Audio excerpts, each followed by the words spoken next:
Welcome to Casual Crafting. In this video, I continue with the build of the Wing Gundam XXXG-01W. As you can see, I have already completed the main body and the right arm and its corresponding hand. So let's see if I continue building the left arm. Will I do a better job with the left arm than the right arm? Let's find out.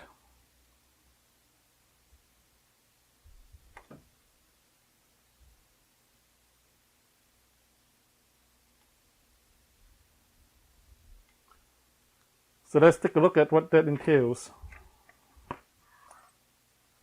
Well, shouldn't be too much surprise, but the left arm is really just a mirrored build of the right arm. And so let's get going. So I will start with the left side instructions, and that will be 3F and PC. So let's take a look at that.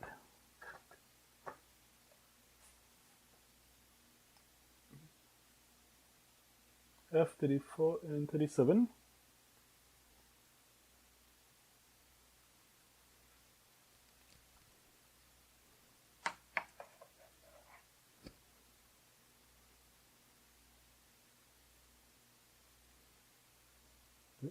This is 34.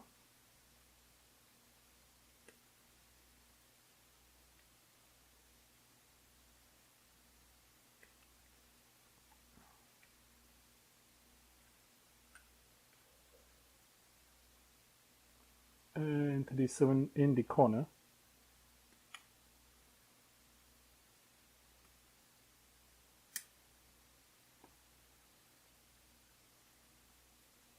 Oh, and there's also 33. Where are you? 33 is this guy right here.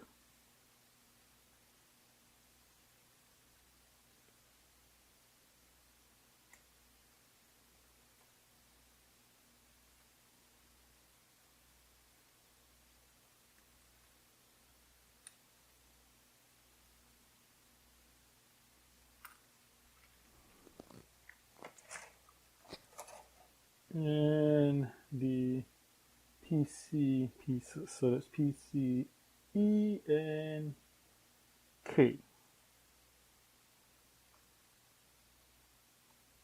and that's E,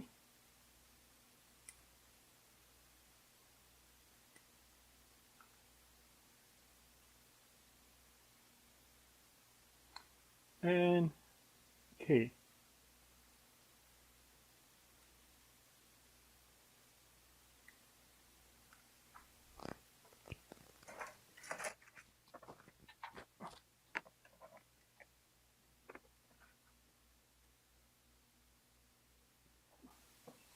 I'll get the bin for catching plastic pieces. So let's go. This time I have my brush right with me, so hopefully this doesn't walk away.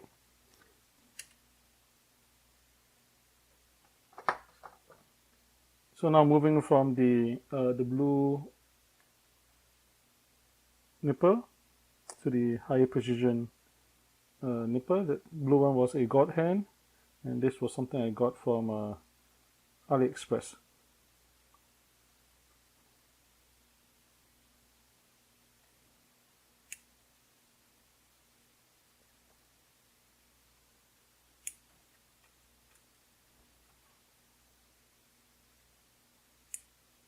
So with respect to nippers, yeah, the God hand is a very good brand, no question about that. The question really comes down to, for a casual hobbyist, how much do you want to spend on equipment? And for me, well, the God hand was under $20. The better ones are going into the 50s and above range, and that to me is somewhat more than I would be willing to spend, and that's where I'm willing to compromise with a AliExpress product.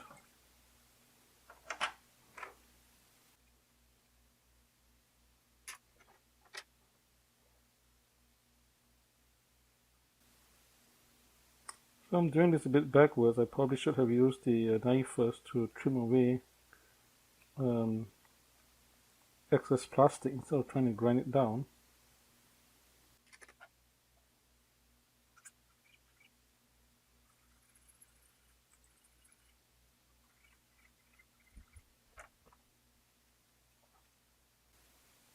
Just good for that piece.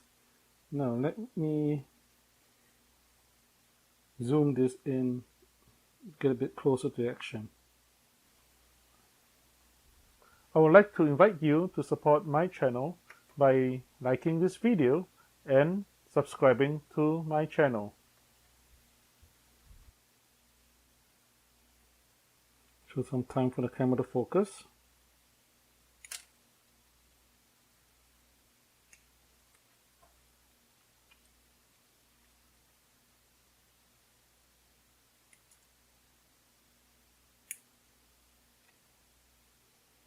So I guess I'm not into speed builds, because I guess if you're doing this for enjoying the the fineries of model making, speed building obviously will compromise on quality somewhat, because speed and quality quite often doesn't go together.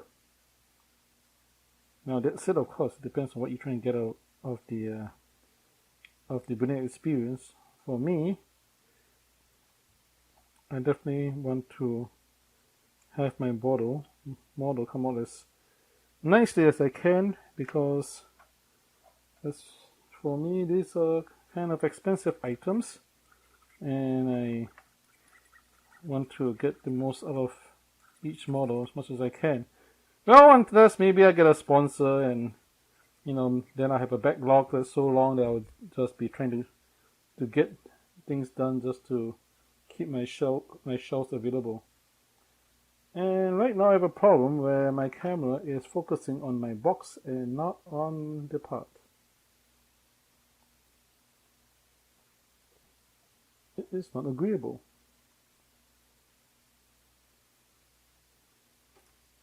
So what's the compromise here? Do I just let myself have a dusty table? Or do I try to let my camera deal with the focusing issue, which it does apparently figure out eventually?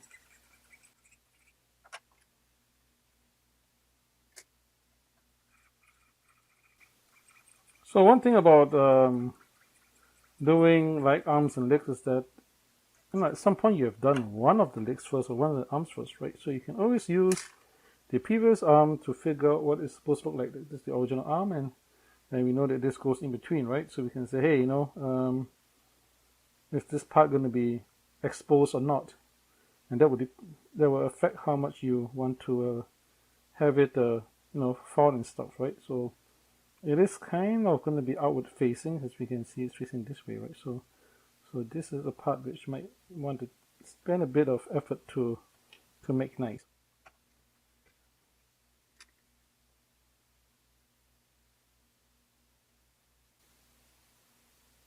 So trying to face it down so that the plastic flies into the bin and not somewhere else.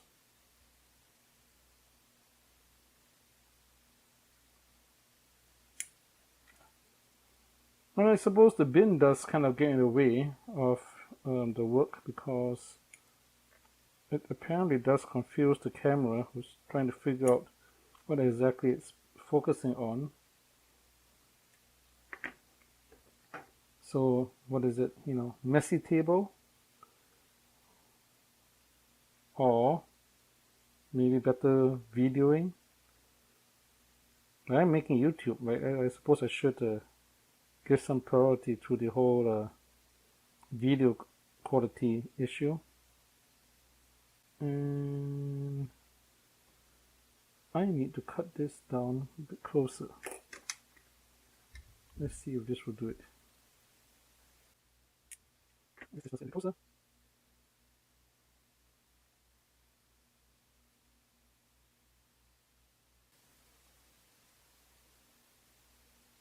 I'm just kind of running the knife until it runs across somewhat smoothly across the edge I'm trying to prepare.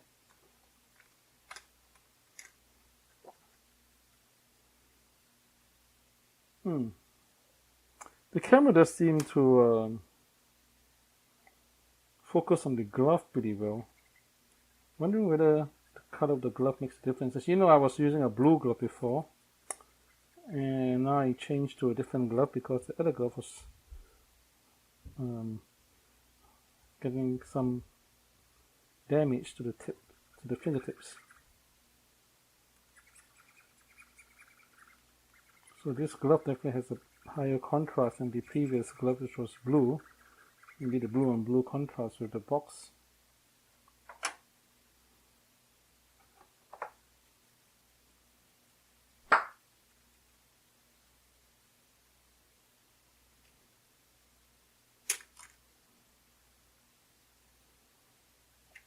I think these were the PC parts.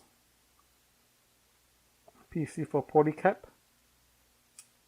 These are more rubberized parts.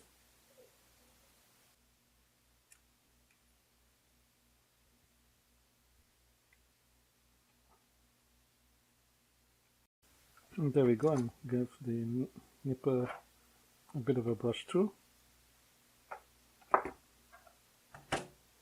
And also the file, right, you brush some of the dust into the box.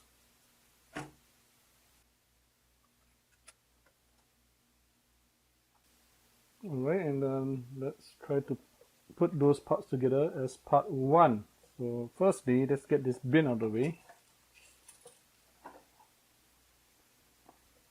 And these are the parts we have for the first part.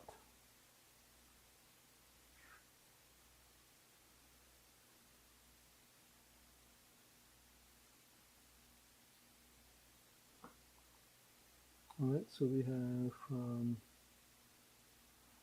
this thingy, and PCK goes in there. Ah, yeah, this one had orientation, right?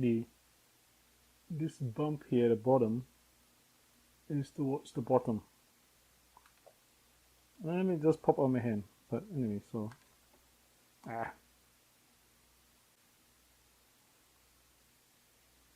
so in you go.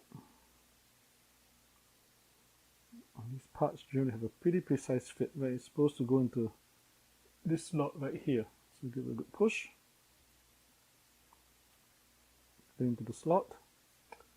And there we have that.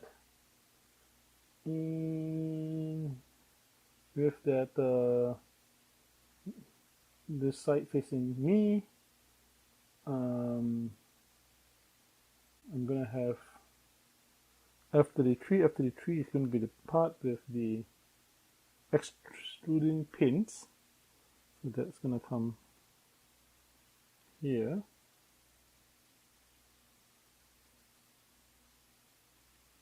Well, actually not.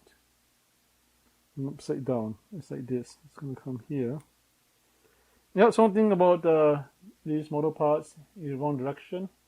It normally will just stop you, so you don't have to worry about screwing up that badly.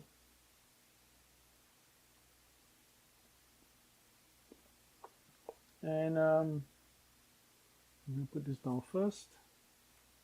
And this comes up. And this square thing goes in here.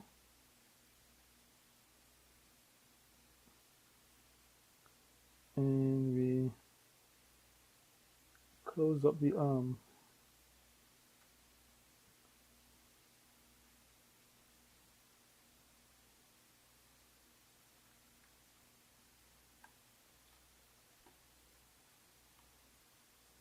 We give it a good squeeze. Right, we squeeze it to get the seam lines as close together as possible. You see hole on this side and a hole on that side, and yeah, for the purposes of it, that's gonna be where I guess the body the arm body structures fit in here. Okay, so let's put you down, and now we need B parts. Well, that's the outer shell, and more PC parts. So that's B. B is the blue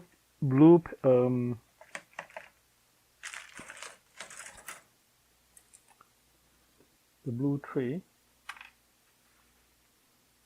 I'll just do the PC first, maybe, and that's gonna be PCJ.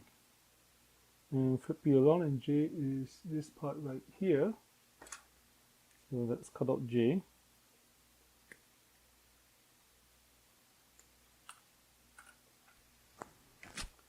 And I need 5 and 8 from B. So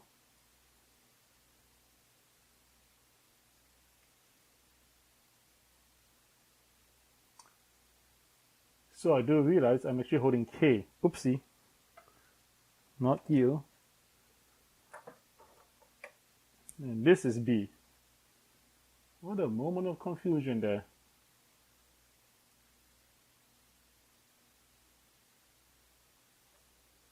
And that definitely looks more like it. 5 and 8.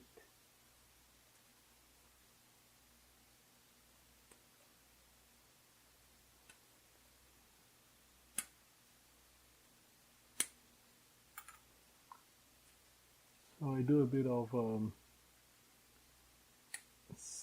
symmetrical cutting across the two parts, not too dramatic. So one thing about these gloves is because they are new, and they are, by the way, they are gardening gloves from a Costco clearance.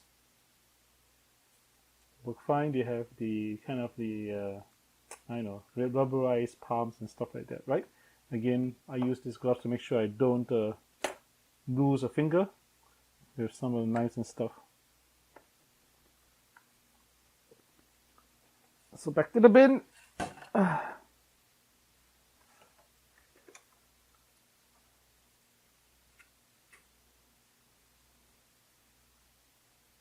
I know, for you guys at home, do you care about plastic bits flying around your room?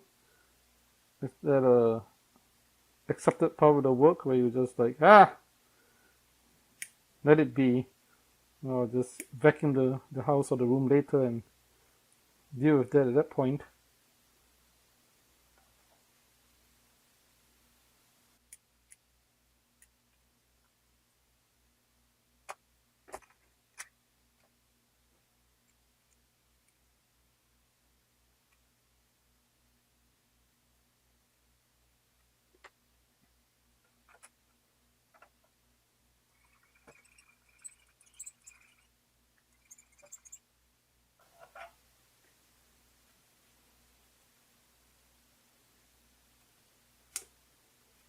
So one piece down, other piece.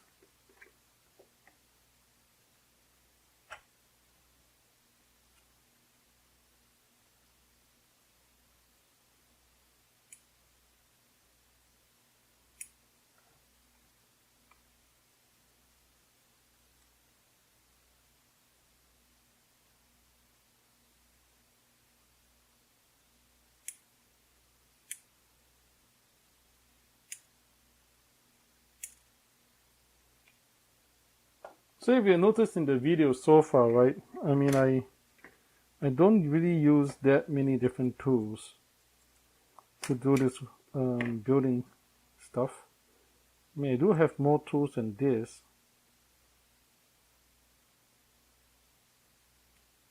but most of the work can be done just by the set that you see here in the video.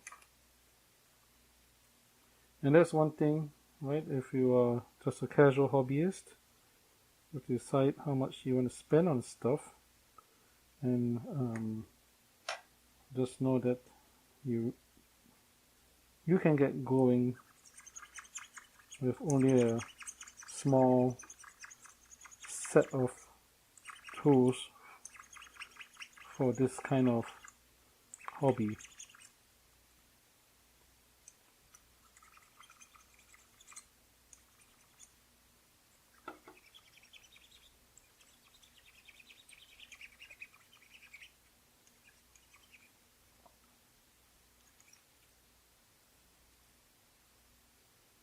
Oh, quite clearly the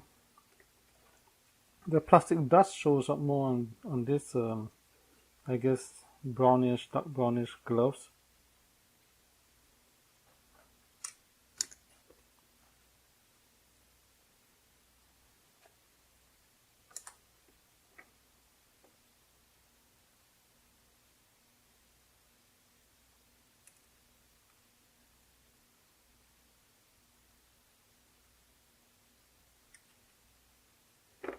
And then we're done with that.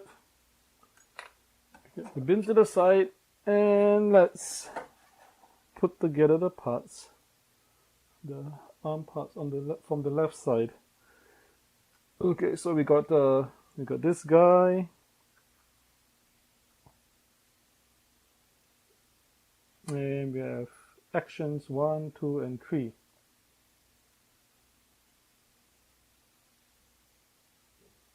Now, sometimes the instructions don't really work the way one would think. So I'm thinking last time we did, I put in this piece, position this piece first, the PC into the arm part. Right, so instructions say take this part, the slot is facing me, right, this PC part in here is a joint location, so part 2 it tells me to, well actually part 1 they're actually asking me to push this through the hole first.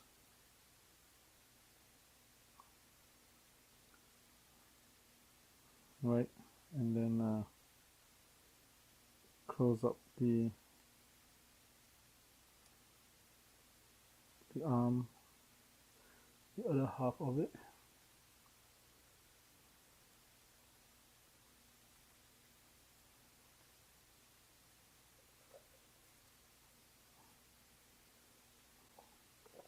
Okay, so for some reason this part doesn't want to go in that well.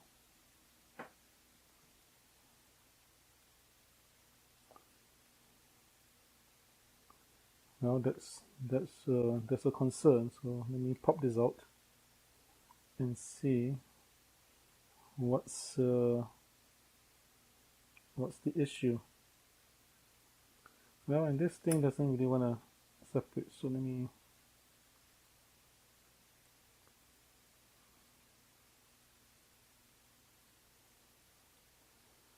let me find something to pry this apart.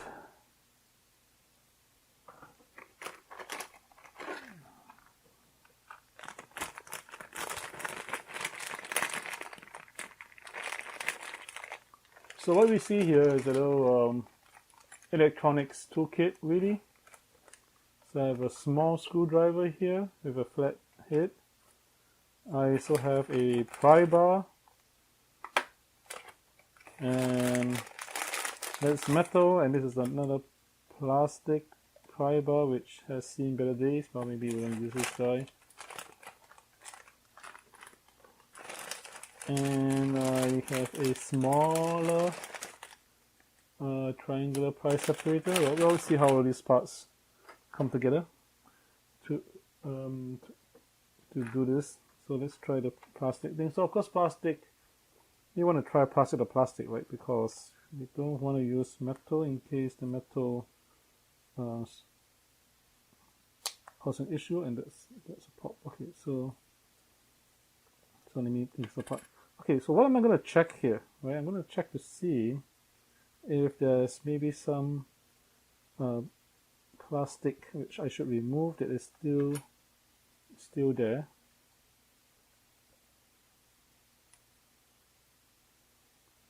I really don't see anything there. Well, I'm guessing this thing should go in more. Maybe that's the problem here. I need to push this in more, make it more flush. Put this in and press it down in.